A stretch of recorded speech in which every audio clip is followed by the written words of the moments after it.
জাতীয় কবি কাজী নজরুল ইসলাম বিশ্ববিদ্যালয়ের নাট্যকলা ও পরিবেশনা বিদ্যা বিভাগের আয়োজনে চলছে ৯ দিনব্যাপী নবম বার্ষিক নাট্যোৎসব, যেখানে বিভাগটির ১৯-২০ শিক্ষাবর্ষের ১৮ জন শিক্ষার্থীর নির্দেশনায় মোট ১৮টি নাটক প্রদর্শিত হচ্ছে। মূলত বিভাগটির চতুর্থ বর্ষের নাট্য নির্দেশনা ব্যবহারিক কোর্সের অংশ হিসেবে উৎসবটি আয়োজিত হয়েছে। কোর্সটি তত্ত্বাবধান করেছেন বিভাগটির সহকারী অধ্যাপক মোহাম্মদ মাজহারুল হোসেন তোকদার। বাংলা সাহিত্য, বিশ্ব সাহিত্য এবং সমকালীন জীবনের অভিজ্ঞতাকে উপজীব্য করে রচিত ও নির্দেশিত এই নাট্য প্রযোজনাগুলো নবীন নাট্য নির্দেশকদের শিল্পচর্চার ফসল।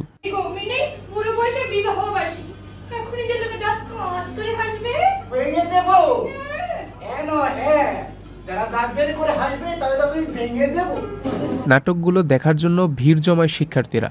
৩০ টাকায় টিকিট ক্রয়ের মাধ্যমে নাটকগুলো দেখার সুযোগ করা হয় বিভাগের পক্ষ থেকে।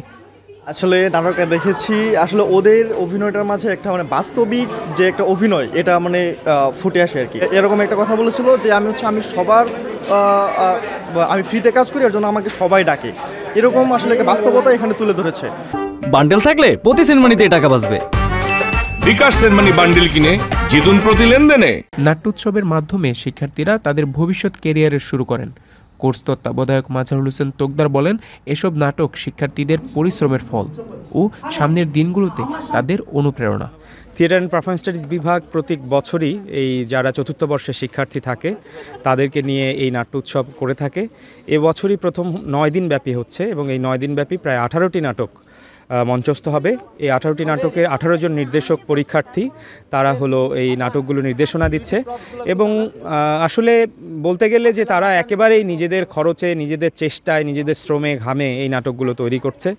বিভাগ উৎসবের দায়িত্ব নিয়েছে, কিন্তু নাটকের নির্মাণ যে ব্যয়, এই ব্যয়ের সমস্ত দায়িত্বগুলো আসলে নিজেরাই তারা করছে এবং প্রত্যেকটি শোয়ে আমরা দেখছি আমরা হাউসফুল দর্শক পেয়েছি এবং দর্শকরা স্বতঃস্ফূর্তভাবে টিকিট কেটে আমাদের নাটকগুলো উপভোগ করছে। আমরা আশাবাদী যে একটি সফল নাট্য উৎসব থিয়েটার অ্যান্ড পারফরমেন্স স্টাডিজ বিভাগ শেষ করতে পারবে।